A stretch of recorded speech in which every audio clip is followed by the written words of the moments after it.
Bizarre Reality Media.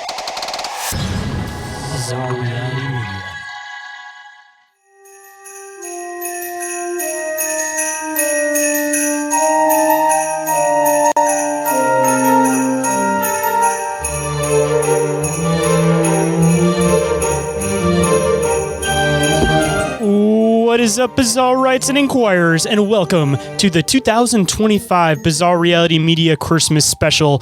I am the one that they often refer to as Shane, aka the original Shane Squatch. And alongside me, as usual, I have the big bad Boo Daddy himself, Sir Orin Felix. How's it going today, man? Going pretty good. I've got my festive holiday hat and my Art the Clown glasses on. So, I mean, this is about as Christmassy as I get here. So, I'm really laying it on thick for you guys tonight. I got the same thing going on. Shane? Apparently, great minds think alike. I particularly bought this hat special for the show because it says Bah Humbug. And for anybody that may not know, A Christmas Carol is my absolute favorite of all the Christmas stories. And because I am the Shane Squatch, of course, I have my Merry Squatchmas shirt on. So, feeling completely festive here. And an uncalled for note on the show, something that I don't think has ever happened before on the show. I actually have a special beer for tonight's episode. It's called Krampusbock, and it is a German-style Bock lager that is special for the Christmas show today. So it's a from Oddside, I guess. It's a Michigan brewing company. I recently went to Frankenmuth, which is like a Christmas town, for my son's birthday, and ended up picking up a couple of local ales. And yeah, figured I'd pick this one up for the show so we could crack a cold one for Christmas Eve, man. Well, Christmas Eve when people are listening. I'm sipping on a Bud Light from Anheuser-Busch out of St. Louis, Missouri. Well, that's lame. You got to have some type of Christmas brew. Oh, we got to have the crack, though. You know how that goes. There you go. There you go. First official crack from this side. I'm also wearing my Cousin Eddie Shitter's Full t-shirt. So. Oh, even better. There you go. Feeling fully festive, man. So I guess just really went all out for you guys tonight. That kind of leads way into some of the stuff that we might be potentially getting into today. But before we do that, we of course have to lead way in with some of our traditions. So of course I have to ask Orin. A lot of people, they have these regular things they do every year, be it watching particular Christmas movies or doing particular things. Do you have any Christmas traditions over on your side, man? I don't know. Growing up, I think we just kind of did like pretty normal stuff. I mean, just like always went to, grandparents' house on Christmas Eve and Christmas Day, and, just watching Christmas movies throughout the season and just like really normal stuff. But, now that all my parents and family are dead, Jenny's parents are dead, we're kind of like trying to start new traditions and start like new, kind of family Christmas stuff for our little family. So, the past few years, it's been kind of nice to start building new traditions and be a little less traditional with things. So, that was really long-winded, but what about you? Honestly, it kind of leads way into what I was going to say. I have my own Christmas traditions that I've kind of formed all on my own. Like a lot of people, I grew up in a split household, so the Christmas traditions didn't necessarily always hold. But one of the main things that I always kept through with me was on Christmas night, I'd always watch Scrooged, because Bill Murray is absolutely like one of my favorite actors and comedians ever. And obviously, like I said, A Christmas Carol was one of my absolute favorites. So every single Christmas Eve, starting from the time that I was probably 13 or 14, I'd watch Scrooged on Christmas Eve by myself. And it got to this point where the cool part is it eventually transitioned into when I had a family and stuff, because as soon as, I ended up having kids and everything, that's become one of the Christmas traditions every single year, is that we watch Scrooged on Christmas Eve. So it's kind of funny. It started off as just this lone little thing that I would do by myself, and it's turned into this main Christmas tradition that we do every single year, on top of course, the kids making Christmas cookies for Santa, because that was something I always wished that I did when I was a kid and never got the opportunity to do it. So, dude, same boat as you, man. Starting to create these new traditions, and of course, Bill Murray has to be part of that. Have I ever told you my Bill Murray story? Oh, I didn't know you had a Bill Murray story. Otherwise, I feel like I would have definitely remembered this. Well, if I've already told this, stop me, or if you just want me to go on with it so the listeners can hear. But, a couple of years ago, me and Jenny went on a cruise, and it left from Charleston, South Carolina. And I guess several years ago, probably 20 or 30 years, Bill Murray recorded some movie in Charleston and just fell in love with it, moved down there, bought a house. He owns the minor league baseball team down there. But anyway, so the night before the cruise, we went down early and were just hanging out. and we went into like this Chicago sports themed bar that they had. I guess Bill Murray's originally from Chicago, and we were just sitting there having a couple beers, and this group of like younger people came in and sat down at the end of the bar, and one of them asked the bartender, is like, "Hey, can we sit here?" And the bartender goes, "Yeah, but that seat right there is Bill Murray's. So if he comes in, I'm going to have to ask you to leave." And I was like, "Hey, if Bill Murray comes in, he can have my seat. Like, no questions asked." But anyway, that's my Bill Murray story. Dude, I would gladly give up my seat for Bill Murray. I've had this ongoing joke with Gabby since I met her that if we ever get married, I'm going to send out a random invitation to Bill Murray just to see if he would answer, because seems like the type of dude. He just like randomly shows up places and just has fun with people. That's what I'm saying. I feel like there's a good possibility. The problem is we just have to get married before he gets too old, because I feel like we're starting to approach that point where you kind of have to keep an eye on Bill Murray, and he's like the last Hunter S. Thompson type we have left. So we have to protect him at all costs. Well, you need to tell her y'all need to put a little hustle up on that if you want old Bill to show up. I just want him to show up and start, handing out shots of tequila when people ask for beer or something, because that seems to be his typical motif of what he does at college campuses and stuff. So, well, hey, if he's not sitting at his reserved bar stool in Charleston, he'll be sitting at his reserved table at my wedding, I guess. There you go. Well, hopping into what we're going to get into today, obviously, considering we dive into a lot of bizarre stuff on the show, we are going to definitely be diving into some bizarre Christmas folklore, Christmas stories, all that type of stuff. But one of the first places that I wanted to start was something that I feel like I've been teasing for a while on the show, the Yule Lads, and all of the weirdness with the Yule Lads. So I guess this will be the first spot we'll start, and then we'll go from there. So let's bring it on up. All right, let's do it. So this is definitely, I'd say, one of the more obscure Christmas stories. It's one of those ones where I feel like everybody like knows the mom. She's been referenced in a few different movies, but the Yule Lads are always referenced as the Yule Lads, but nobody really goes into the particulars of what they are and what they represent exactly. And that's where the best part of the Yule Lads comes in. So fortunately, I was able to find some good visuals where you guys will have a visual representation of all of the bizarreness that is the Yule Lads. But of course, we first have to talk about their mother and get into who they are exactly and where they come from. So without further ado, who are the Icelandic Yule Lads? Who is celebrated in Iceland at Christmas, if not for Santa Claus? What role does the giantess Gryla play in Icelandic Christmas folklore? And who is the Christmas cat? Read on to learn about Gryla and the Yule Lads, Iceland's most famous Christmas characters. So let's see, we'll slide on down here. Instead of the loving Santa Claus many Western cultures are familiar with, the 13 Yule Lads of Iceland are known for their mischief. Their mother, Gryla, is a monstrous ogre that kidnaps and eats naughty children, and if you don't get a nice piece of clothing before the holidays, you can expect a visit from the Yule Cat, who shares her appetite. And for whatever reason on this article, they keep telling you to read on, like you're not already reading it, but... All right, we'll get into, let's see, where's the first one start at? So first Yule Lad that we got to talk about here is...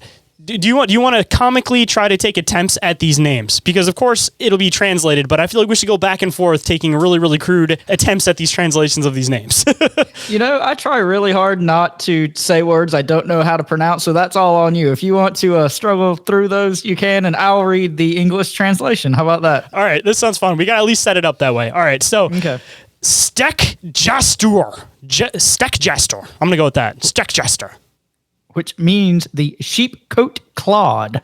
And to give a brief description of this guy, the first of the Yule Lads to leave the mountains to stir up trouble across Iceland was Stastruak, a sheep coat clot, from the 12th of December until the 26th. His modus operandi was to harass the sheep of any household he came across. Icelanders would usually keep their sheep underground in the winter months, so when the sounds of their tormented bleating would echo into the house, it was a sign, Storchakr, blah, blah, blah, blah. I'm just going to eventually get to that point. You know how that usually turns out. Had found them. Such a sound, though common in the winter months, with storms regularly harassing the flock. Because even more ominous, particularly considering that sheep were the lifeblood of every homestead. In spite of being a fearsome troll, the sheep clot... like many of his brothers, was limited by a deformity. His stiff legs impaired his ability to move, so the best thing to do when hearing him rule up your animals was to wait it out. He'd have to move onto your neighbor's house soon in order to terrorize as many Icelandic homes as possible by sunrise. And yeah, he's apparently got some peg legs. You see this shit? Yeah, it's a little gnarly looking. And obviously with this one, like most of these traditions, and I think we were talking about it recently with Pat Spain on the show about how there's the necessity for certain things of folklore. I think this is one of those things, and as we go through the Yule Lads, this will be one of those things that you'll see. This was definitely one of those ones where, of course, you wanted to warn people to keep their livestock safe, and if not, you could potentially die through the winter. So one of the good ways of doing that, of course, was to scare everybody into thinking that this guy was going to come for your livestock if you didn't have them all bundled up. So again, another useful piece of folklore. All right, do you want to make an attempt at this one? Gila Jaguar? That was my best guess, too. I saw the word jaguar in there, and that was going to be my best guess. And then Gully Guac. That's just as bad as the non-English translation, in all fairness. It's pretty close. The Gully Guac was the second Icelandic Yule lad to arrive in human settlements. Hiding in the gullies around a house, waiting until his residents have fallen asleep, his method of troublemaking was to break into the cowshed to steal any milk available. In doing so, he robbed families of their key ingredients to the sauces meant to be enjoyed over the festive season, not to mention the traditional skyr. Although only wealthier Icelanders owned cows, most poor people historically lived in the farmsteads of the rich, meaning all were affected by this troll's antics. And of course, I just have to throw in the illustration for this one for all of you audio listeners out there. It's this man who is like 69ing basically a cow and like sucking on its teats. It's a very provocative image, just to say the least. I mean, obviously they infer that he steals the cow's milk, but I wouldn't have assumed that he would be stealing it directly out of the cow. My assumption would be out of like a saucer or somewhere where you potentially store milk, but apparently he's just going right for it. He's just raw dogging that motherfucker. Let's just say it's definitely unpasteurized when he steals it. Giving a whole new definition to raw milk, if you know what I'm saying. All right, we got Stuffer or Stubby. Stubby. Good old Stubby. The third Yule lad, Stuffer or Stubby, becomes a nuisance throughout Iceland at Christmas by stealing the household's pans for their delicious crust that remains on them. From the 14th to the 26th of December, his appetite was insatiable. While this may seem like a terrible crime, while this may not seem like a terrible crime, historically pots and pans were incredibly valuable in Iceland, the country that no iron reserves or a mining industry of its own, and such goods had to be imported and were very expensive. For some impoverished families, they were the only possessions worth anything that they had. So, of course, this one is about keeping and preserving your pans properly. Of course, you want to make sure you finish every last scrap of food. That's, of course, very important. But I'm also assuming that considering that these pans had to be imported and were very expensive, it was also a matter of taking care of these pans and making sure that they weren't remaining dirty and having issues with, rusting, all that kind of shit. But you got any ideas on Stubby? Good old Stubby here. No, this picture's not even funny at all. It can't beat the 69ing cow. No, this one's literally just a midget that steals your cake or that steals your pie, which is a problem all its own, I guess. That could be kind of naughty too, I guess. Well, here's another naughty suggestive picture for you, my friend. We got that. I know that was anywhere near it, but that's my best guess. It's close enough. It's the spoon licker. The spoon licker. Hell, I just met her. The spoon licker, the fourth Yule lad, is known in English as the spoon licker. This Christmas troll set out on his nationwide tour of mischief on the 14th of December each year to break into homes of Icelanders and lick the spoons of households in the hopes of a morsel to eat. The spoon licker behavior was a result of his strange deformity. He was grotesquely thin from malnourishment, usually amongst trolls who were most often depicted as overweight and muscular beasts, which also just to point in the fact that if his mom is going and she's eating all of these children, she can't spare a morsel for her good old son, the spoon licker. She can't even let him lick the spoon of her children's supper. Just a question. I think there's some issues here with the parenting, but that's just my opinion. The lesser to be learned from the spoon licker behavior is less apparent than with many of the other Yule lads, although it is perhaps as simple as ensuring children clean their cutlery, or, again, going back down to eating every single last drop of your food in order to keep yourself alive through the Christmas season. Yeah, that's kind of where I go with that one. Got any thoughts on the spoon licker image? It's pretty funny, but still can't beat the 69ing cow. Good old 69ing cow. If we're power ranking the images, this one's probably number 2, the spoon licker. Hopefully we will have some more in this competition, but there's some definitely bizarre ones, but I don't know if any of the pictures are going to get nearly as good as the 69ing cow, but, you know. All right. Next up, we have the pot scraper. The pot scraper is like many of his brothers in that his Christmas hijinks are gluttonous, breaking into one home after another. He seeks out pots of sauce, chunks of roast meat left on the tray, saucepans of seasonal vegetables, and scorns of anything left over to eat. Pot scraper has no doubt created. Pot licker would be stupid, Shane. Yeah, like these names aren't stupid enough already, but I had to go back up and check. I don't know if you caught that. Pot scraper was no doubt created to encourage children to finish their meals. Leftovers, many bring him sniffing at the door. As foodstuffs were meant to be preserved to last throughout the long winter months, any waste was generally frowned upon. This was because no one dared a fishing trip onto the tumultuous seas in this season, or wanted to slaughter an animal that could otherwise help with sustaining their livelihood in summer. And look, I was close enough on this one. I mean, I almost mixed this one up with his other brother. I mean, next up we have the bowl licker. They're just licking everything over there in Iceland. It's just really, really about tongues, apparently. You know, over in Japan, nasty bitches. It's all about buttholes, and apparently in Iceland, it's all about what you can lick. So next up, again, we have the bowl licker. The bowl licker is out stealing milk. Gully Guac is out stealing milk. Stubby is menacing on the crusts of pans. Pot scraper is scorning down leftovers, and skinny spoon licker is doing exactly what his name suggests. Also on the hunt for an easy morsel was the sixth brother, bowl licker. Had to go back up and check again. Although his antics were perhaps the creepiest thus far. Bowl lickers. I don't know. That's going to be tough to beat. I mean, we'll just have to wait and see. He has a reputation for slurping the remains of whatever is left in bowls, or rather of an uka, which is an Icelandic type of carved bowl with a lid. But the way he does it is rather nightmarish. Each night, bowl licker would quite literally lay beneath a child's bed, waiting for them to finish their nighttime soup or pudding. When they were satisfied, he would readily snatch up the remaining food to guzzle down himself, perhaps created to get children to go to sleep. When asked, or not to indulge in a midnight snack, he emphasizes the trope of a monster under the bed. And yeah, that's probably the creepiest one so far, I'd say. Yeah. Next up, we have the door slammer. And this guy is jacked as fuck. I don't know if you can see that, but this dude looks real fucking jacked from slamming doors.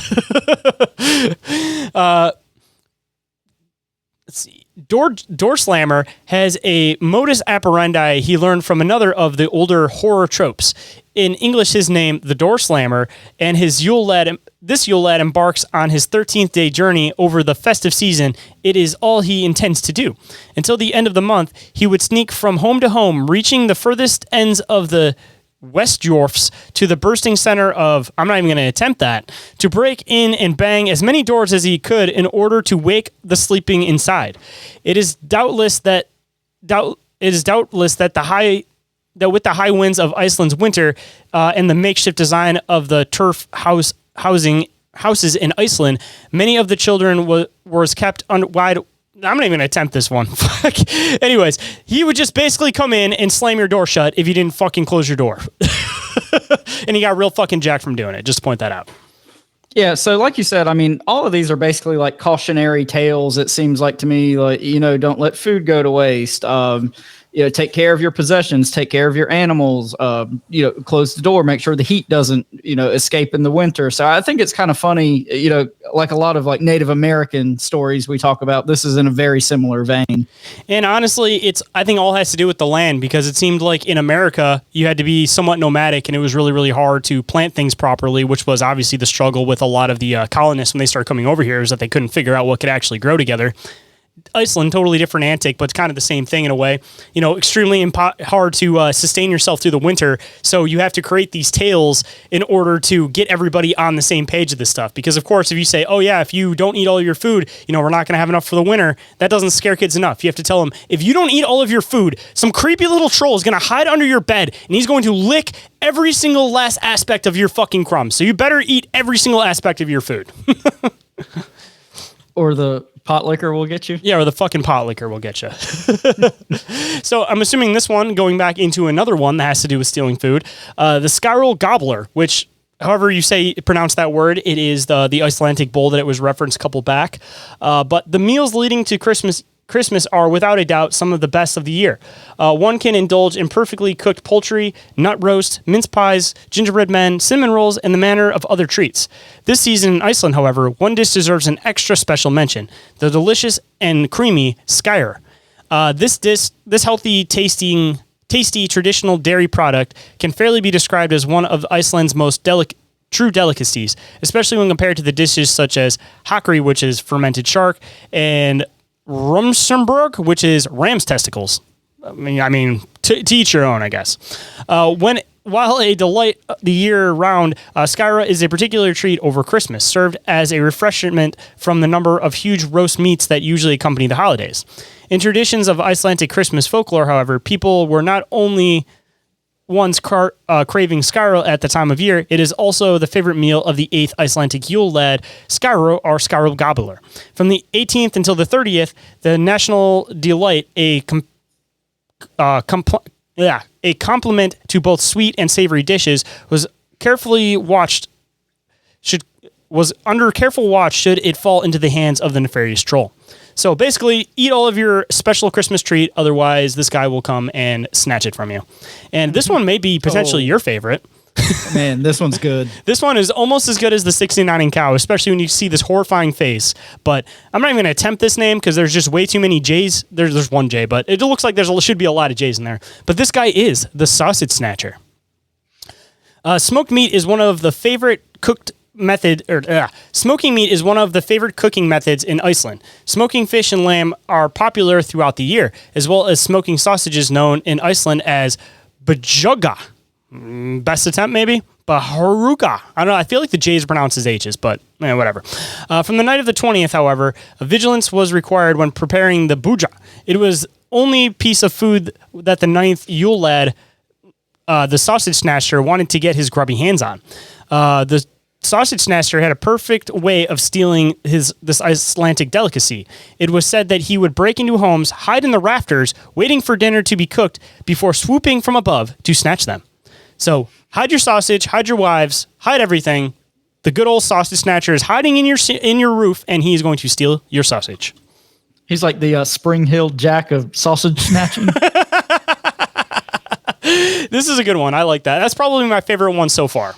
Maybe not the most provocative picture, but probably the best as far as name goes. Yeah, I mean, I think they could have done a little better with the illustration on that one. I mean, he's literally called the sausage snatcher. For the milk stealing one, we got the 69ing cow, and we just get this really PG rated image for the sausage snatcher. Why is there not a extremely sensual picture of him just holding a sausage? Just so, you know what I mean? Just not too much grip, just enough grip to hold it firmly, but not too much, because you don't want to let go, but you also don't want to grip it too tight.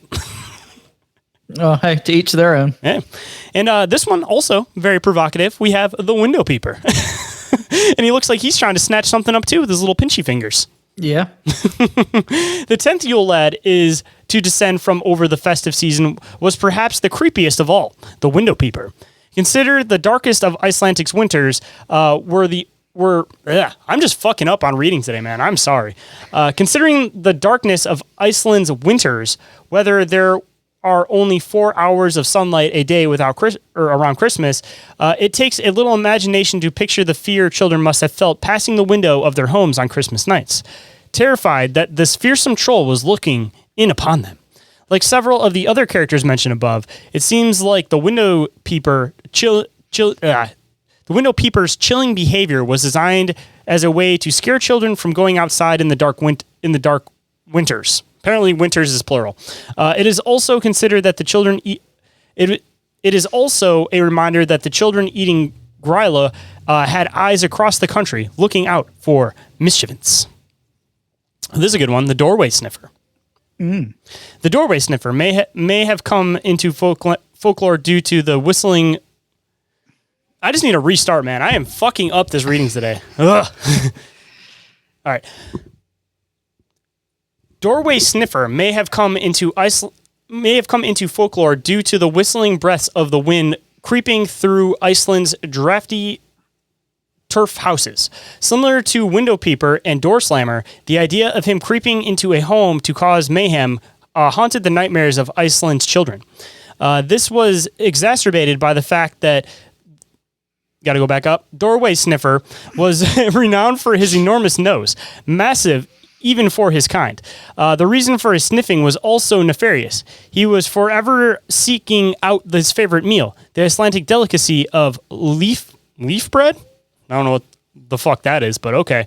The delicacy, the delicious treat, is only baked during Christmas time, and making it often a cherished family affair, especially in the north. It is notable for being around very thin. It is notable for. Am I reading this wrong, or is this a typo? It is notable for being round, very thin, fried, and decorated with intricate patterns, usually leaves. No, I think just the commas were in weird spaces in that sentence. I thought it was going into a description of him. That's what fucked me up. I was like, what? Anyways, getting into the next one, we have the meat hook. Or why can't this guy be called the meat hooker? That would be even better, right? I mean, it would definitely be funnier. Christmas culinary traditions vary significantly between families, but there is one common central feature to most festive feasts, and that's the meat.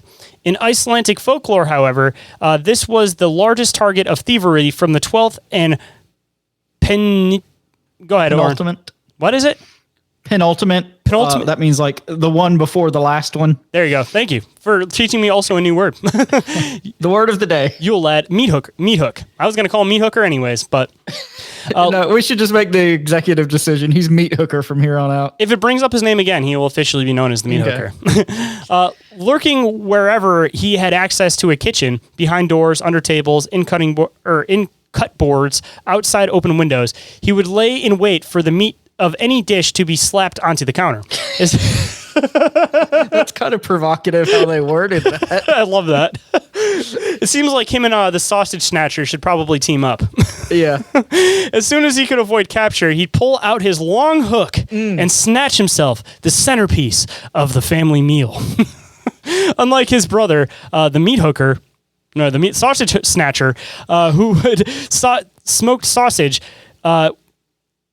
the meat hook, I'm just going to call him meat hooker. The meat hooker was God damn it. Indiscriminate in his taste, and would wait until his whole family would fall asleep before swooping in and stealing whatever meat was hanging around. So basically what they're saying is, the sausage snatcher, he was picky, but the meat hooker, he was just a little hoe. He'd snatch any meat. He'll take whatever he can get, man. He's not too picky. He's down for any meat. Thick meat, thin meat, short meat, long meat. He's just down for some meat. And getting into the final Yule lad. The final Yule lad is the candle stealer. That one isn't as provocative, but totally understand what the reasoning for this might be. The candle beggar, or the candle stealer, he emerges on Christmas Eve in Iceland. Like his 12 brothers, his name is self-explanatory, although the consequences of his hijinks were more troublesome than may have appeared. There you go. That one is a typo. Them may have appeared. Yes. In the past, candles were incredibly valuable in Iceland, providing light throughout the winter darkness. As noted, this lasts about 12 hours a day over Christmas. Candles were also valuable tools for Iceland to enjoy their historical favorite pastime of reading. And over Christmas in Iceland, everyone getting together to read in their old tradition. Anyways, moving on a little bit, Gryla, of course, the mom, as we've kind of talked about a little bit throughout the episode, she is the one that would snatch misbehaving children, and she would boil them into a pot. And let's see, does it go into a description of her husband? Because I did forget the description of her husband. No, it does not get into a description of her husband. It also doesn't get into a description of the Yule Cat, but we do have another article that we will be bringing up at some point here where we'll be diving into the Yule Cat. So I guess that about wraps it up for the 13 Yule Lads. And next we'll be hopping into whatever Orin has today. Ho, ho, ho, ho. We apologize, guys, for the interference, but we will be right back. And now back to the show. I'm Santa Claus. No, you're not. I don't think you have any article or anything like that you sent me, so I don't have anything to bring up for this one. No, so I didn't bring an article or video or anything like that. But for a lot of our longtime listeners, we are going to talk about something that we've talked about a little bit on the show before. So as all of you will know, I'm a big fan of these Where the Footprints End series of books. It's by Joshua Cutchin and Timothy Renner, who we recently had as a guest on our show. I believe that was episode 113. And basically the premise of these books is looking at the Bigfoot phenomenon through the lens of other like folklore and legends. So kind of like, how Passport from Magonia by Jacques Vallée looks at the UFO phenomenon through like the lens of old European fairy tales and things like that. These books kind of do the same thing, but with Bigfoot. But anyway, without a doubt, my favorite part of these books is this chapter that talks about the connections between like Santa Claus and the European Wildman tradition and all of its connections to Bigfoot. So we're going to talk about that a little bit. Shane, do you have anything to add before I get started? I do not believe that I do, but I will try to find some pictures so that we can talk about this along the way. Okay. So I'm going to start off with a quote from the book. It says, quote, "Though retaining some traits and habits of his predecessors, Santa has become a kinder, gentler wild man, groomed, refined, and repackaged for commercial viability. This kindly holiday avatar, however, grew from a frightening tradition populated with roaming hordes of wild men and bloodthirsty women in white." So some of the things that Renner and Cutchin talk about in the book is that Santa is obviously very associated with gifting.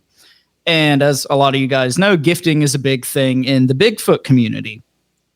And, we leave offerings to Santa, offerings, quote unquote, of milk and cookies. And this is like really similar to, people leaving, treats or apples or whatever on their altars to Bigfoot.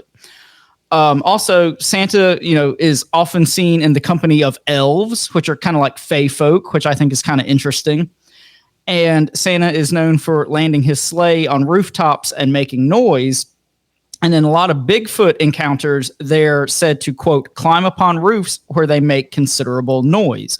And, that's something that we've come across time and time again on the show is, in these Bigfoot encounters, they'll throw rocks on your roof or, tap on your windows or look through your windows and things of that nature. So do you have anything to add before we shift gears just a little bit? I'm already fascinated by the concept, but you can keep going, my friend. Okay, so we're going to talk about some other kind of wild man adjacent holiday figures at this point.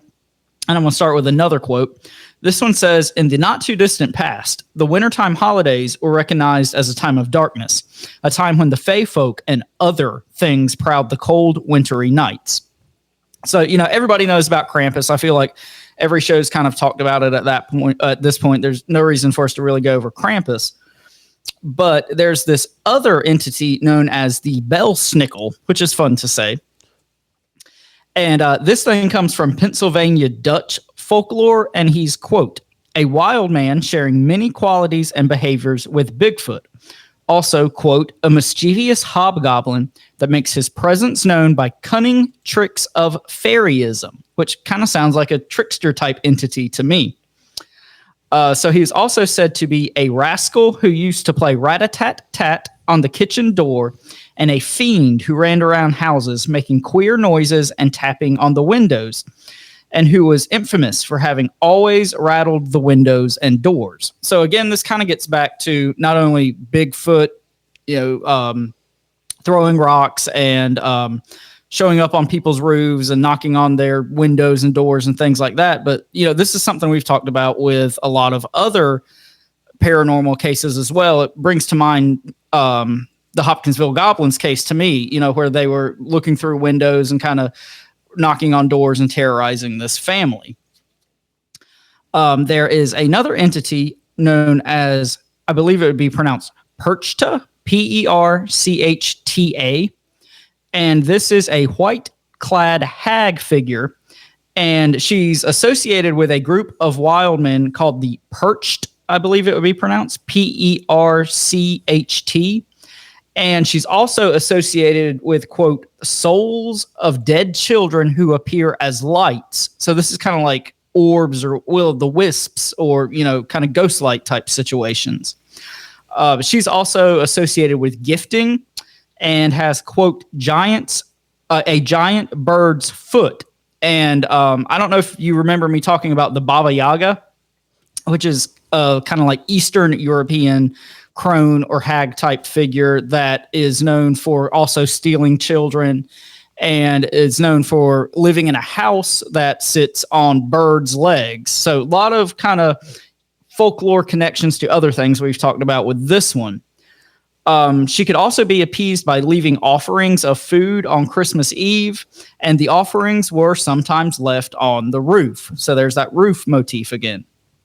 And this Perched, which is her group of wild men, are kind of similar to Krampus. They're kind of like a man-goat hybrid, similar to like Pan or a horned hairy beast man, or like, you know, a goat man type figure. You got anything before I move on? No, I'm just kind of fascinated on all the blending of this. I have something I'm going to end up getting into once you're done, but I don't want to jump ahead of myself, so I'm trying to just sit back for a second before I throw my ideas on this one. All right, well, I'm almost done with my notes here. So we're going to move on to the Apple Tree Man. So in English folklore, the Apple Tree Man is a wild man of the orchards, and he's a green man-like entity, and he was said to be the spirit of, or perhaps live inside of, the oldest tree in the orchard. And on Christmas Eve, it was customary to give offerings of apple cider to the Apple Tree Man. And this also has a lot of connections to like druids and tree worship and things like that. And for all of you guys out there who might not be familiar with druids, they considered the oak tree to be a representation of their deity. Mistletoe was also sacred to them, and they often associated it with fertility. So that's where the whole kind of practice of kissing under the mistletoe came from, was basically, you know, this ancient druidism, which just goes to show that, you know, Christmas is a pagan holiday, whether people want to think it is or not.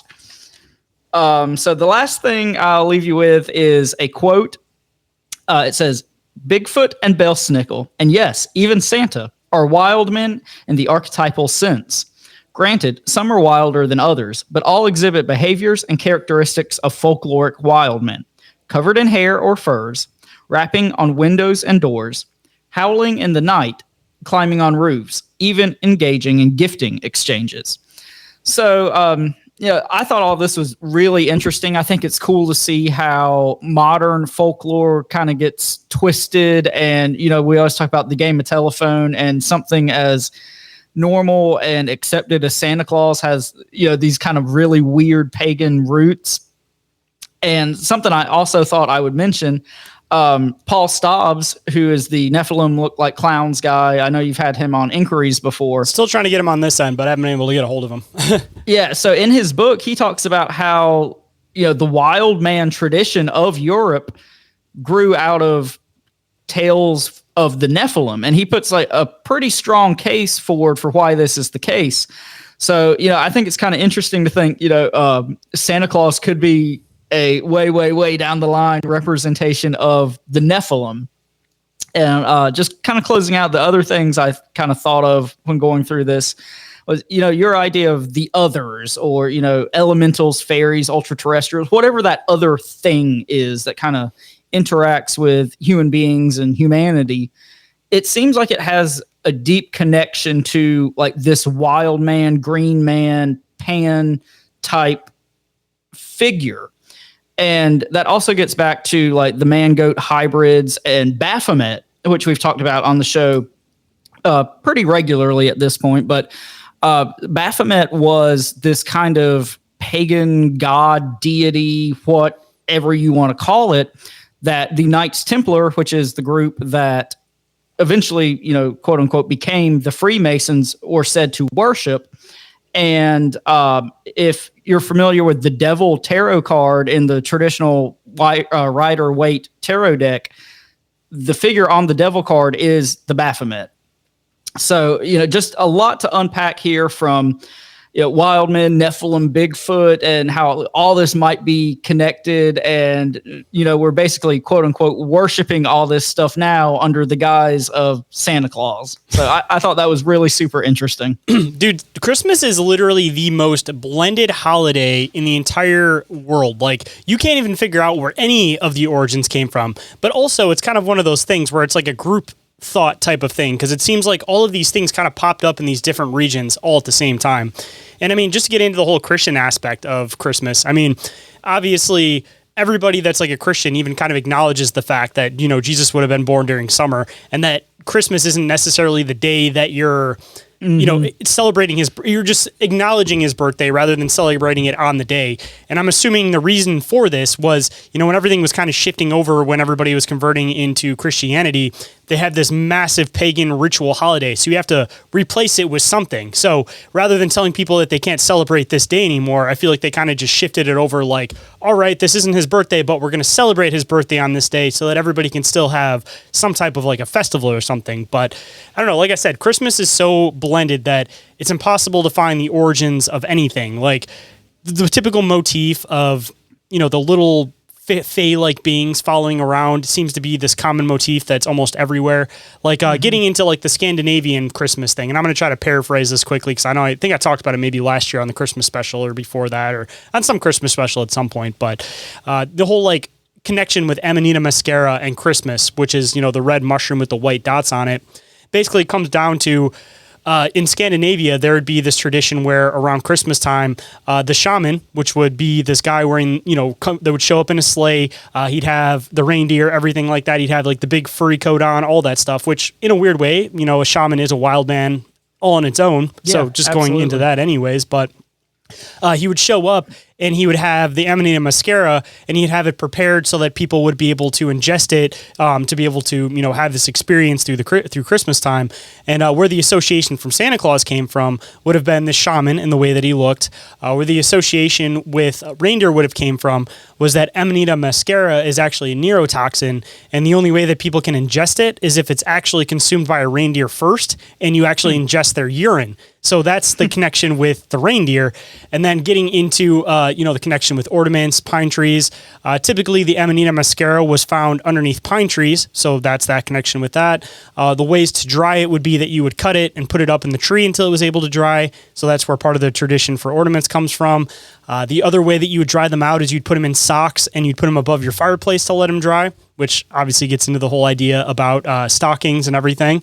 And a lot of the time after people would have these mushroom experiences, they would end up seeing little elves, which is why the typical motif of elves comes in with the holidays. But the part where it gets really, really weird was in the early 1900s, the whole like Santa Claus depiction really wasn't associated with a lot of Christmas stuff. A lot of the old Christmas stuff, if you look at it, is these little elves. It's Amanita muscaria mushrooms, a lot of Amanita muscaria mushrooms. So there is definitely a connection with that. And it wasn't until the early 1900s that Coca-Cola started brand recognizing and taking over the whole idea of Santa Claus, and they created the modern image of Santa, that Santa really started becoming this prominent figure on all these different Christmas decorations. So again, such a weird blending. And just the fact that our modern depiction of Santa comes from Coca-Cola is absolutely just completely shatters my paradigm of Christmas. Like the fact that, again, he's Coca-Cola colors because Coca-Cola created that brand for him, just weird to think about. Well, and the thing about it is a lot of people, give Halloween a lot of crap for being like the pagan holiday or whatever. But I mean, nothing against Christians or, people who are celebrating Christmas and celebrating Jesus's birth and, the real meaning of Christmas, quote unquote. But I think it's kind of funny that a lot of our Christmas traditions are basically some combination of pagan ritual and just sheer, capitalist bull crap, That's what it's inevitably turned into. I mean, honestly, people talk about the spirit of Christmas, but unfortunately what it's turned into in this modern day world is it's all just a materialistic capitalist holiday. But, trying to find some connection to having some type of spirituality with it, I guess. I mean, it's a weird thing, man. Like, anybody that's celebrating Christmas is obviously going to get into all of the Santa Claus stuff. They're going to get into all of that facet of stuff. So it almost just kind of makes you wonder, like, if there is the whole idea of like grand rituals, like what are we actually doing as a society here, you know? Yeah. And that's something I've come across quite a bit is, the idea that putting a tree up in your house and decorating a Christmas tree and even like the star and things like that, all that is just very, very thinly veiled ancient pagan ritual. And everything we know about the elites and people in power and the Freemasons and things like that, and whoever's like really pulling the strings, it does kind of make you wonder, has all of this kind of commercialization of Christmas arisen to kind of perpetuate these massive fucking rituals that basically the entire calendar is rotating around? I mean, just something weird to think about. They say everybody's in a better mood. Everybody's a little happier around Christmas, but I don't know if you've ever been to a store, but I don't think that there's a time of the year when people are more shitty than Black Friday or near Christmas. So talking about a grand ritual where maybe everybody's getting amped up in something they don't realize. I mean, again, go to the store near Christmas time and tell me that there ain't something weird going on. Well, and like I said at the top of the show, I had a very traditional kind of upbringing and Christmas and holidays and all that, but Christmas really wasn't like a fun time for me growing up because there's a lot of stress and it was, you had family coming over and like your mom spent all day cooking and yelling at everybody, and it took me probably the past few years to get where I didn't like kind of dread Christmas. So yeah, I mean, like you said, it's supposed to be, the happiest time of year and all that, but in actual practice, that's kind of rarely how it works out, it seems like. Honestly, same here for me. Other than having the kids around, that's probably the only thing that makes the holidays a bit happier for me. But it's the parent struggle too, that it's like up until Christmas, you're stressed out, you're struggling, you're trying to make sure your kids have a good Christmas, and you don't really enjoy it until the night of like Christmas Eve or Christmas Day when the kids are happy, everything's happy, and you can just sit back and like really relax and actually enjoy it. But honestly, man, if it wasn't for me building my own family and breaking away from my family, then I probably wouldn't enjoy Christmas now as much as I do. Yeah, that's something that I talk about with, co-workers and friends and stuff all the time about the holidays, like just this kind of cultural, almost shame around the idea of, oh, it's a holiday. You've got to spend it with your family, whether you fucking like them or not. It's the holidays. You're supposed to spend them with your family. And, this could be people that the other 360 days out of the year you'd never want to be around, but you're supposed to spend your precious vacation time off around people that you would never hang out with before, just out of some fucked up sense of obligation that it's the holidays. Like I just don't get that. And I think it's beautiful when people can kind of grow past a lot of that and create their own traditions. And like you said, with your kids and your family, you're doing that. And, something that started out as kind of a sad memory for you watching Scrooge by yourself on Christmas Eve now is this beautiful thing you've been able to build with your family. And I think that's really cool. And like I said, it took me a long time to get there. It's been the past few years, but yeah, I've enjoyed probably this Christmas season more so than anyone ever. So I'm thankful for that. Talk about a weird thing that I didn't expect to get into today, man. The whole idea about like Christmas from a broken home, something that people don't ever really talk about. Like if you come from a broken home, wasn't broken, but like Christmas still wasn't fun, Oh yeah. Fair. I mean, your parents were together? I thought that your parents got divorced at some point. No, they were alive my whole life till they died. So. Well, I guess messed up families in general then. But yeah, I wasn't expecting it to take that somber note, but I'm glad that, just as a whole, man, we've gotten to a point where we're able to enjoy the holidays. And hopefully that's being said for everybody else out there. Hopefully everybody out there that's listening to the show is trying to get the best that they can out of this holiday season, trying to enjoy the little facets that they can. And just to say it out there, man, just because they're family, it doesn't mean that they're blood. So, just because you have to go and see maybe your family or you feel obligated to see your family this holiday season, don't let them take away from you just enjoying like your night alone watching Christmas movies with the Christmas lights on and just enjoying the season itself just by yourself or with your close loved ones. Yeah. Because at the end of the day, man, like you're going to build your own traditions. And unless you learn how to do that and you build your own traditions, then you're just going to get stuck in these same ruts. Yeah, absolutely. And, the bad thing about it is a lot of times it takes some sort of tragedy to get you out of those sort of ruts and those old quote unquote traditions that you didn't really enjoy. And, I think people should do whatever they want to, don't feel obligated to spend time with people you don't like, whether it's the holidays or not. So anyway, that's my Orin Felix words of wisdom for tonight. My words of wisdom too, man. I mean, it's an occult concept, but it's very, very true. The only way to be able to rebuild something is if you destroy it first. And sometimes that's what it takes. Well, hey, this has been a very occult themed show so far, so I think that's fitting. True. All right, guys, we got to take another break. We'll be right back. And now we're getting back to the bazaar. So I guess kind of hopping in towards the end, we have two different things that we could potentially go over. We could go over some holiday fun facts if you'd like, or we could potentially cover some more creatures. I don't know if we've beaten that somber. one. Let's do the fun facts. Fun facts. Okay. So if you want to, I do have a funny one for the end of the show. There are only 17 of these fun facts. Maybe we can go back and forth reading them since I've been butchering the show tonight. Sounds good to me, man. All right, perfect. All right, let me bring it up here. Totally up to you if you want to read the description afterwards. Main point that we're trying to get to is the header here, so you let me know. Okay. Some European stories involve Krampus, a horned beast who kidnaps children. OMG, festive. I think everybody knows about Krampus. I don't think we need to go into that one too much unless you want to. Well, I mean, just to leave the very, very basic premise, the whole idea is bad kids, Krampus would come, beat him with a stick, put him in a cage, steal him. That's the end of it. That's the Krampus story. There you go, everybody. Man, who knew that Christmas was so much about like fucking stealing and eating kids? It's almost like the elites came up with this too. I find it strange how much Christmas. Okay, so we have this whole idea of Christmas with the whole Saint Nick, happy, all of this stuff, but the rest of the world, it's not like that. Winter is horrifying. It's scary. You don't know what the hell is going to potentially happen. There seems like there's very few places that actually have this happy, optimistic look to winter. Everywhere else is like, yeah. Something's going to come and it's going to fucking murder you. So you better behave. Yeah, that's pretty much what I read, in the passage from the book, where the footprints in book is like this idea of the holidays being a happy time is a relatively new construct. And before that, it was a time where fairies or other things would fucking come and eat you. Well, let's say it was probably maybe like early 1900s that stuff really began to switch around.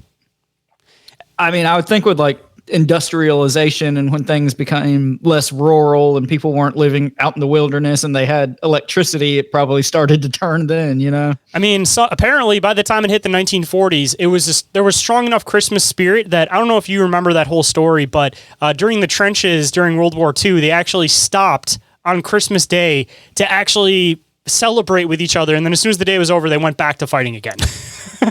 Which, I mean, just shows you what bullshit most wars are. Like, if you're not angry enough to not have Christmas with this motherfucker, you're probably not angry enough to go to war and fight him tomorrow, That's what I'm saying. You're just like having eggnog, you're celebrating, you're having a good time, and then it's like, 12 o'clock, back to the trenches, everybody. Yeah, just go and shoot this motherfucker who you were just breaking bread with. You just got to hope that you just got to aim for a helmet. Don't look for faces. That's what we got to do after the Christmas time. He'll be like, oh, that's Gary from yesterday. Oh, shit. Fucking Gary. Aim above the head.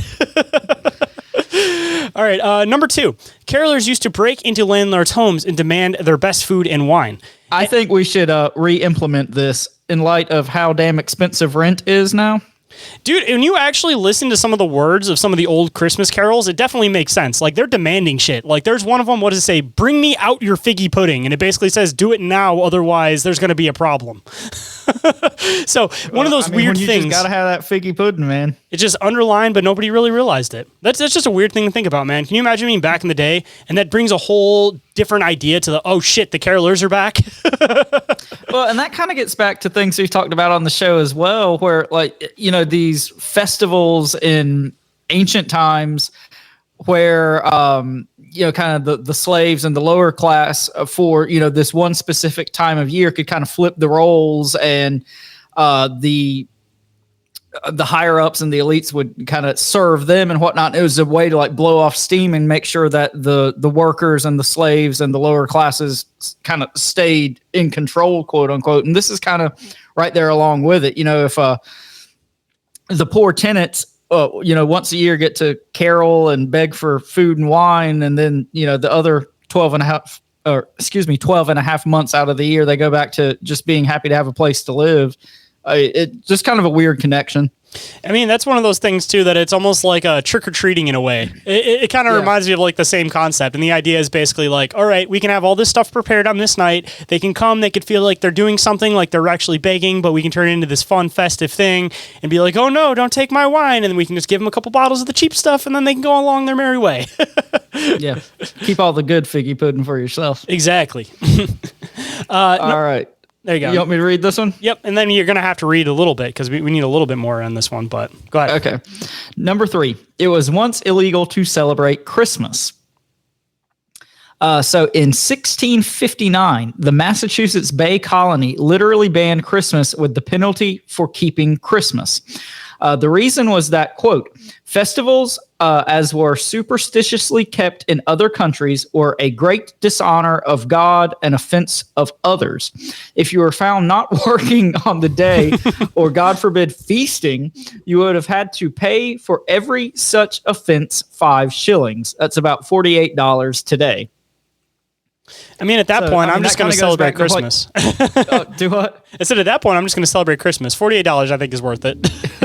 But no, that kind of goes back to what you were talking about, this whole idea of Christmas and everything we associate with it's a very, very new, for all intents and purposes, motif. And it's really, really funny that they called it penalty for keeping Christmas when they're basically saying it's anti-Christian, but within the name, it's really funny because the name literally breaks down to Christ Mass.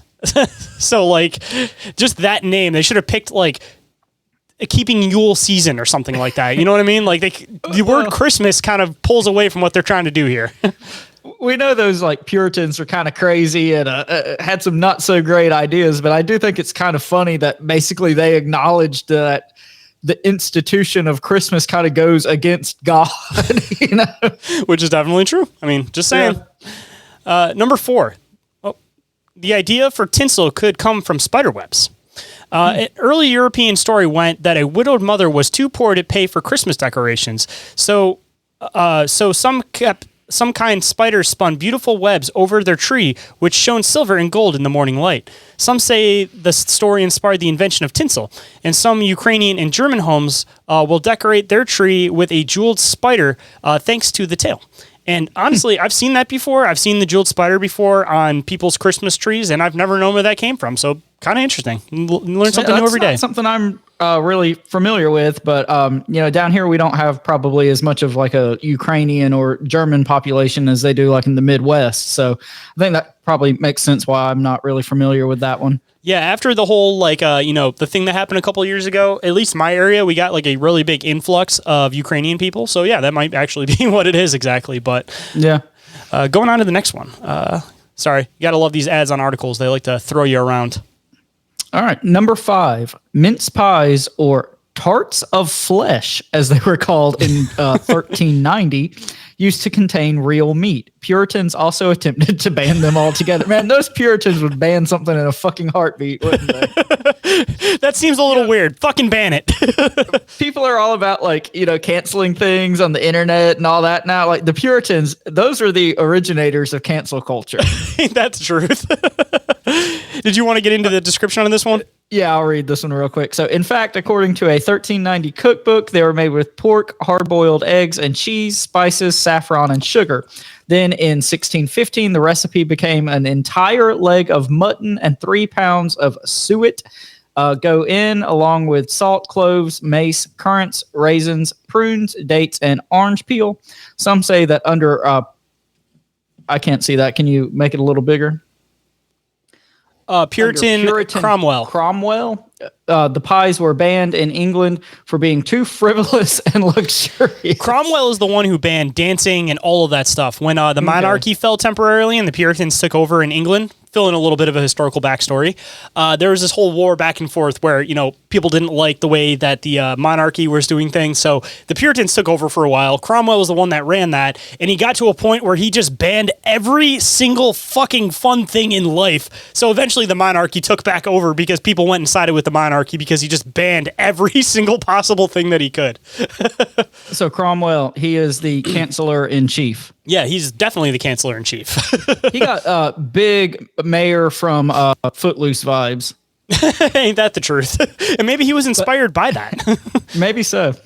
However, though Washington Irving wrote in 1850 about, quote, the fiery persecution of poor mince pies throughout the land when plum porridge was denounced as mere poppery, this wasn't true. The bill never passed. So fuck you, Cromwell. All right. Number 6. Allow me to introduce you to Mari Salid, a festive horse skull. The Welsh tradition, which is still observed in some towns, may come from a folktale about a mare that wandered for days while Mary had Jesus in what was originally the horse's stable. The story goes that the horse was looking for somewhere to birth her own foal. Ultimately, though, nobody is sure about the origins. What is for sure is that the horse skull draped with a cloak and crowned with flowers and lights is trasped through some Welsh villages between Christmas Day and the 12th to this night. And also, I want to go back and throw this in because we didn't end up covering the article that has it in there, but the Yule cat, going back with the Yule lads. The Yule cat was this giant cat that if you didn't have a nice, new, proper sweater, would come and attack the strings off of the sweater.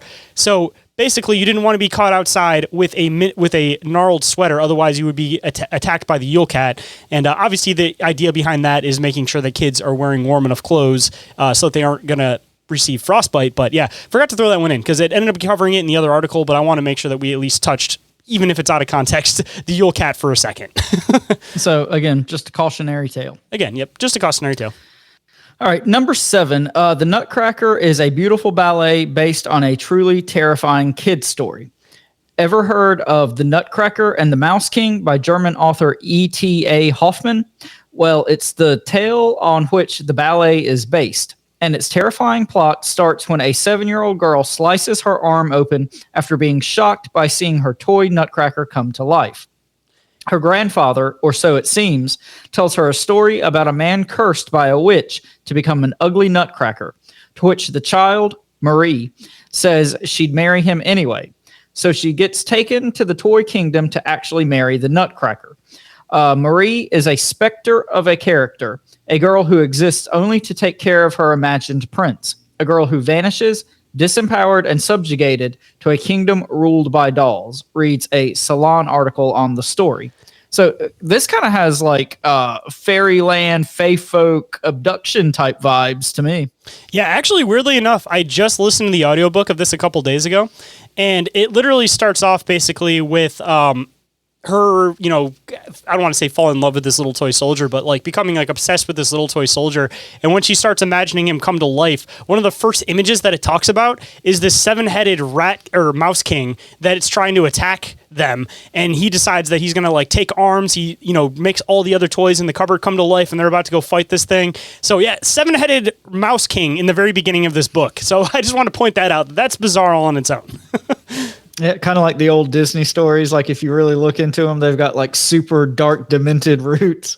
Dude, right in the beginning of the book, too, it starts off with the one brother basically beating the shit out of the Nutcracker because he's like, oh, it needs to be able to take damage. It needs to be able to do this. And he knocks all the teeth out of it, breaks its fucking jaw, and this little girl's like trying to save it and like fix it and like takes part of her bow and everything. So it gets really decrepit really, really quick for being a Christmas story.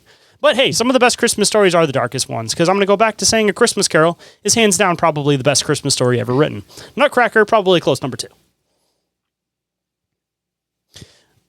Number 8. Oh, your town doesn't have a festive visit from a cannibalistic scarecrow who roams the fields searching for children? Sounds like you're in need of a hands trap. Hands trap. Here's another of Europe's evil counterparts of Santa. The ho boy is he evil. The story goes that he made deals with the devil to make money and was eventually excommunicated from the church before wandering the fields of Alice as a scarecrow. In one story, he slices and eats a child before being struck by lightning by God, who apparently thought that this was the final straw. Parents warned their kids every Christmas that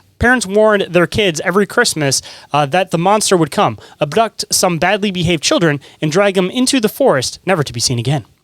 That was a new one. So here we go again. Christmas is just about like stealing and eating kids. Yep. And I like the fact that this one has a festive scarecrow. another one that seems to have this weird connection that there's a lot of underlying traditions that are very similar with Halloween and Christmas, just to point it out there. Could it be because they're both so pagan? This next one sounds like a fun one.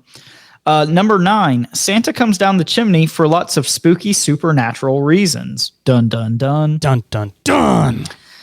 If there's one thing evil creatures like to do in old timey folk tales, it was come down chimneys. Witches did it. Goblins did it. In fact, in 19th century Pennsylvania, Dwight's Belsnickel, who we just talked about earlier, did it too. And the creature would whip children who had been naughty, the legend goes. Terrifying. Number 10. That wasn't nearly as good as I thought it was going to be. Yeah, I was hoping that it'd be a little bit more than that, but I think it just goes into basically what you were talking about, that the whole tradition of coming down the chimney and being up on the roof is way before Santa Claus. It goes into a lot of like the stuff that you dived into. So weirdly enough, I feel like what you dived into actually added more context to this and actually made it make sense. Yeah. Number 10, the tradition of making... Oh, shit. Gotta love articles when the ads pop up. The tradition of making gingerbread home at Christmas supposedly came from the deeply spooky and cannibalistic Hansel and Gretel fairy tale. In the original fairy tale, the house was made from bread and the roof was cake, and over time, the story became that the whole house was made of gingerbread, possibly inspiring the Christmas tradition. But the story isn't exactly comforting. It focuses on 2 abandoned children who face death at the evil hands of a cannibalistic witch, which eventually fooling her into climbing into her own oven, but much for a family activity. No. So, again, another story of cannibalistic trapping and tricking of children who don't listen. All right.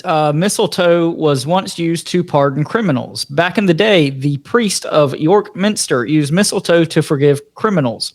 Holding up sprigs of the plant, he would offer public and universal liberty, pardon, and freedom of all sorts of inferior and wicked people at the Minster gates and the gates of the city toward the 4 quarters of heaven.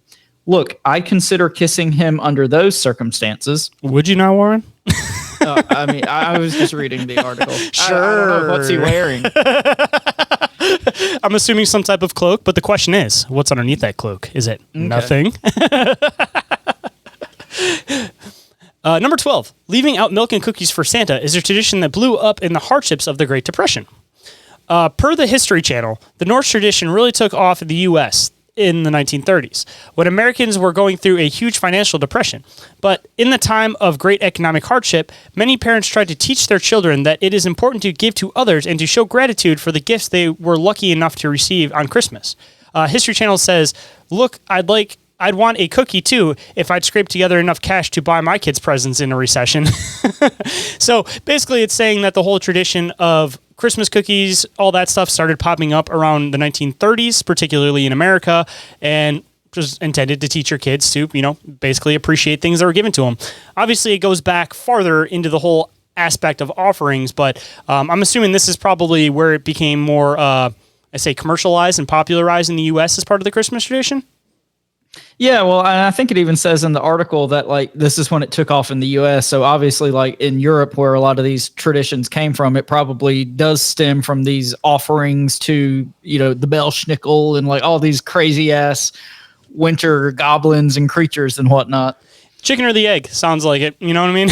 Yeah. All right, number 13. We could leave out stockings because of an old myth about poverty. It says Donald E. Dorsey's book, Holiday Folklore, Phobias, and Fun. Oh, that's good alliteration there. Links the tradition of the story of a 4th century bishop who overheard a distressed old man fretting that he didn't have enough to give all 3 of his daughters a dowry. That was a big deal because the unmarried women and women without a dowry would often stay unmarried, often became destitute. So the story goes that St. Nicholas, the OG Santa, snuck down the family's chimney and stuffed the drying stockings by the fire with gold. That's a cool story. I haven't actually heard that one before. Yeah, me neither. All right, number 14. Babulas could derive from the decorations that were created to deter witches. I'm assuming that... Am I saying that correctly? I have no idea. I've never seen that word in my life. I'm assuming that's probably another word for ornaments.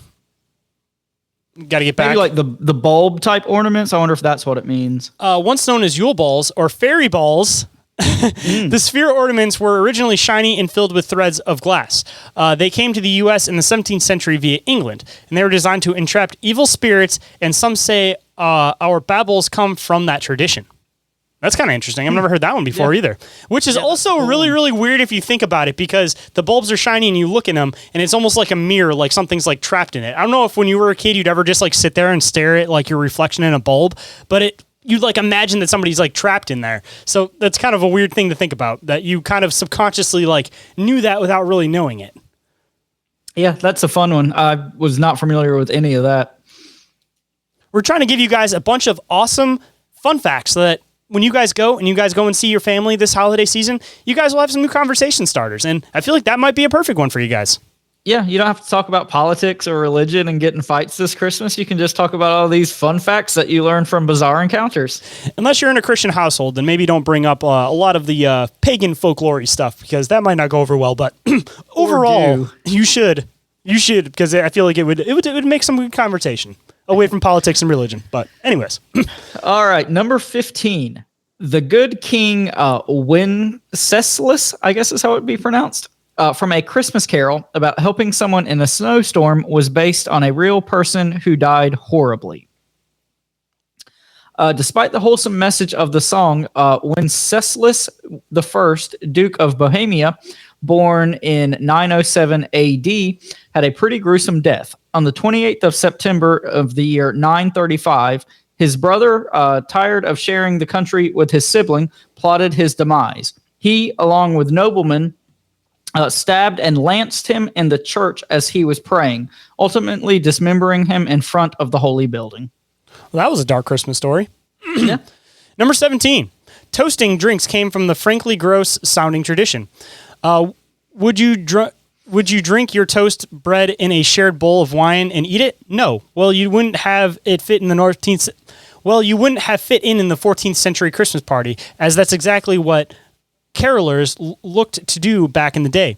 In fact, one chant went, "Wassail, wassail all over the town. Our toast is to white and our ale is to brown." And you thought minced pies were weird. So kind of weird. Apparently they used to throw bread into their glass and toast it, and that's where toast came from. But just to give some more interesting context, because I heard this one on a video the other day and I've been waiting for a place to stick this. Do you know where the original idea of why people would like toast came from? I do not. So back in the day when they would have these big sit downs to try to, rule out how to, go about a treaty, things like that. Part of the way that they would basically say that we're all in this together, there's no poisoning or anything happen, was that they would have everybody clink the glasses together. And the whole idea would be that the liquids would mix within the glasses, because you were supposed to do it hard enough that everything would mix. So then if one glass was poisoned, everybody would get poisoned. And that was where that originally came from. But I thought that was kind of interesting. In like Viking movies and shit, they like aggressively clink the glasses together. Exactly. So it's actually historically accurate to do that. Also, I did not know that. As an extension to that, do you know why it is also proper to shake with your right hand? Because you used to wipe your ass with your left hand. No, very, very close. Right? But it's because you would draw your sword with your right hand. So if you came up to somebody and you shook their hand with your right hand, it's basically saying that you're defenseless and you're basically putting your hand out, saying that, you're not going to draw your sword on them. Thought that one was kind of interesting too. What if you were left-handed and you drew your sword with your left hand? Well, then I guess you're going to fuck it up for everybody, eh? Yeah. That's why they don't trust lefties. That's where it came from, right? There you go. And then another last fun fact for you guys about greetings, because this is the last one I have on the top of my mind for you guys. The whole idea of tipping your hat. Do you know where that came from? No. That was also intended to be a sign of showing that you didn't have a weapon hidden under your hat. So if you were coming up to greet somebody, it was a sign of showing that you didn't have anything hidden and that you weren't going to attack them. So all of these normal greetings that we use regularly today, we don't realize it, but the whole intention of it basically came from showing somebody that you weren't going to attack them with a weapon. Wow. What a time to be alive, right? Yeah, right? All right, now hopping into the very last one. And Orin, you take this one away. So this is the last one, and it looks like it's going to be a bit of a repeat, but we'll go ahead and run through it anyway. So number 17. In Iceland, the Yule lads take the place of Santa, and stories about their punishments for badly behaved kids were once so creepy it became illegal to tell them to children. This is the other cool part of the fun fact, is that those stories became illegal. Go ahead, you can read the last two paragraphs. All right. Now the celebrations just mean kids leave shoes out and are either rewarded with candy or rotten potatoes, basically the stockings tradition, if you think about it. But historically, parents tormented their children with horror stories of the Yule lads, whose names include Meat Hook or Meat Hooker. I was going to say, you better say Meat Hooker. Sniffer, our boy Doorway Sniffer, and Window Peeper. Man, they didn't even talk about the 69ing cow guy. So badly that it became illegal to tell the tales to kids in 1746. I'm glad that that added that context, because we also got a little bit more of a connection with the stockings concept. And we also, I forgot to mention the fact that those stories were illegal to tell forever. So I'm glad that we ended up coming back to this one. Yeah, we circled back around on a lot of stuff there. All right, guys, this is our last break, so hold on tight. And now back to the show. Hallelujah! Holy shit! Where's the Tylenol? And to leave you guys in the usual Bizarre Inquiries way, we of course have to leave with something a little bit more comical. So of course, I have a propaganda film of Santa Claus special for you guys. So to give it into a little bit more context behind this, after this aired in 1983, the station was flooded with calls from angry parents complaining about their traumatized children. And let's bring this one up, and then I'll give a little bit more detail here after you guys get to see this awesome film.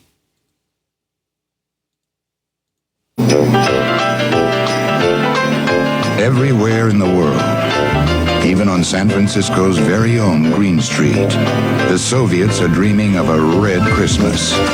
If they could, they would change our way of life.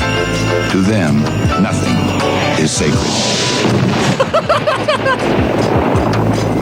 Watch Green Street Reds, starting Tuesday at 11 on Channel 7. Well, yeah, there you go. Santa getting blown up. And in 1983, animated commercial for a KGO-TV, Channel 7 San Francisco News special, Green Street Reds, controversially depicted Soviet missiles shooting down Santa Claus to promote a report on Cold War tensions. This advertisement generated significant viewer distress and was quickly removed from broadcasting. Man, aren't we glad that Rocky went over and just solved the Cold War so we didn't have to have Santa Claus blow up? Right? Otherwise, he would have been blown up by an ORAD missile. Good old Santa Claus. Yeah. Even Santa crisis averted. Even Christmas can't escape government propaganda. So I guess that's a good spot to end on. And good propaganda. Exactly. And starting to wrap up, for anybody that didn't catch it, this will be our last episode for this year, because we will be gone on Christmas, because that falls on a Thursday like we normally record on, and New Year's also falls the following Thursday, which we usually record on. So we will be returning after that with Bizarre Inquiries. So, Orin, do you want to give him some more info on that? Yeah, that's right. So our next episode will be Bizarre Inquiries, and that's going to be on Thursday, January the 8th, going to be roughly 7:15 Eastern time on the Bizarre Reality Media YouTube channel. So you guys be sure to submit questions, videos, anything you want us to inquire about, and also join us in the chat during the episode. And if you guys would like to get in touch with us or be a guest on the show, Shane, tell them how they can do that. First and foremost, depending on which show you're coming in on, you guys can email us at bizarreencounters@outlook.com or inquiriersofourealitypodcast@outlook.com, or you guys can get a hold of us on social media through both shows, of course, different pages. You guys can also get a hold of us through the submission form, which is up at the top of both of the link trees. And the last way you guys can get a hold of us is by calling or texting the Bizarre Reality Media hotline, and you guys can call or text that 24/7, and that number is 313-364-1551. And if you guys are interested in supporting the show and all the hard work that goes on to make it possible, Shane, how can they do that? First, you guys can go and check out the Patreon with 2 tiers available, ad-free/early access and full access. And there are 7-day free trials available, so you guys can see what it's all about over there. And since this is our last show for this year, there's going to be a lot of new stuff coming for 2026. So hopefully you guys will be part of that with us. And you guys can also check out the Bizarre Reality Media merch store with t-shirts starting at the absurdly low, oddly specific, and holly jolly price of just $15.68 plus shipping. Woohoo! And I know times are tough out there, especially with the Christmas season. But if you guys would like to support the show in some other ways, one of the best ways that you guys can do that is by leaving a review anywhere that you guys happen to listen to our show. And our general rule is what, Orin? 1 and 5 stars only. And of course, we will either give you a big shout out on the show or ridicule you. Whatever way you guys want to play it, the ball's in your court. And you guys can also follow the show on Instagram and TikTok and Facebook and just do all the internet things. Y'all know how the internet works. And of course, you guys can share the show through word of mouth. Grassroots support from listeners like you guys is exactly how this show grows. So share the show with enemies, friends, anybody that you think might potentially want to listen to our bizarre bullshit. And you can also catch live shows and all of our video content. And every single thing that we mention is all available in the link